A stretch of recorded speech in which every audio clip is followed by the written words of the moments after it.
The only daughter of the king of rock and roll, Elvis Presley, passed away at the age of 54 after suffering a cardiac arrest. But the story behind her life is a shocking one. Exclusive details obtained by Daily Mail reveal that Lisa Marie was traumatized after witnessing the death of her father when she was just 9 years old. She spent the next 35 years searching for a cure within the Church of Scientology, which her mother Priscilla had turned to after Elvis's death in 1977. In an interview with Daily Mail, Lisa Marie's former counselor, Karen de la Carrière, opens up about her time with the singer. De la Carrière was Lisa Marie's auditor and says she was placed in obedience therapy as a young girl. In a shocking revelation, former Scientology counselor Karen de la Carrière, who served as Lisa Marie Presley's auditor, has spoken out about the legendary singer's time within the church. De la Carrière reveals that Lisa Marie was introduced to Scientology by John Travolta following the death of her father, Elvis Presley, in 1977. According to De la Carrière, Priscilla Presley was in a vulnerable state after the loss of her husband, and Travolta took advantage of the situation. She was in a bad mental condition, had gone through a big loss, De la Carrière says. Elvis had died, and in her weak moment of great loss, Travolta persuaded her to come in. The relationship between Priscilla and Lisa Marie was tumultuous, to say the least, as per De la Carrière. Priscilla then dominated poor Lisa. She grew up as a little princess. She was the daughter of the king of rock and roll, living in luxury. But she had misery because she and her mother were adversaries.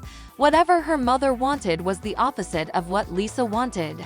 The former counselor says that Lisa Marie was deeply traumatized by the death of her father. It's really tragic that Lisa, as a 9-year-old, discovered her father's body. She was her daddy's princess, truly loved by him. That was a huge trauma for her. Lisa emphatically acted out like a child, taking drugs to forget every agony of losing her dad. De la Carrière goes on to say that Priscilla would get frustrated with her daughter's rebellious behavior. Priscilla would get exasperated with her because she was a rebellious kid. She was not a kid who believed in rules and boundaries. She was a free spirit. I'll do what I want, whenever I want. They were locked in mortal combat. The relationship was hostile. It was adversarial. The former counselor reveals that an 11-year-old Lisa Marie was subjected to obedience therapy and purification rundowns at the Scientology Center. De la Carrière says, Priscilla would be scowling when this big limousine drove up to the celebrity center with a chauffeur, and Lisa would be ordered out of the car to get her indoctrination and straighten herself out. De la Carrière says that Lisa Marie had no choice but to attend these sessions. I believe this was enforced conversion therapy. It was obedience therapy. Lisa spent a couple of hours a day with me for months when I was her auditor or counselor. An 11-year-old shouldn't be forced into the indoctrination of anything.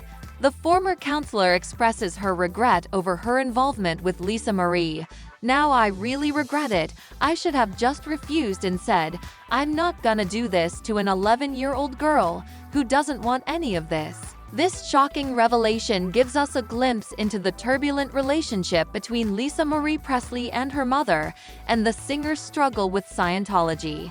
Our thoughts and prayers are with the Presley family during this difficult time. Comment your thoughts down below, subscribe, turn notifications on, and leave a like.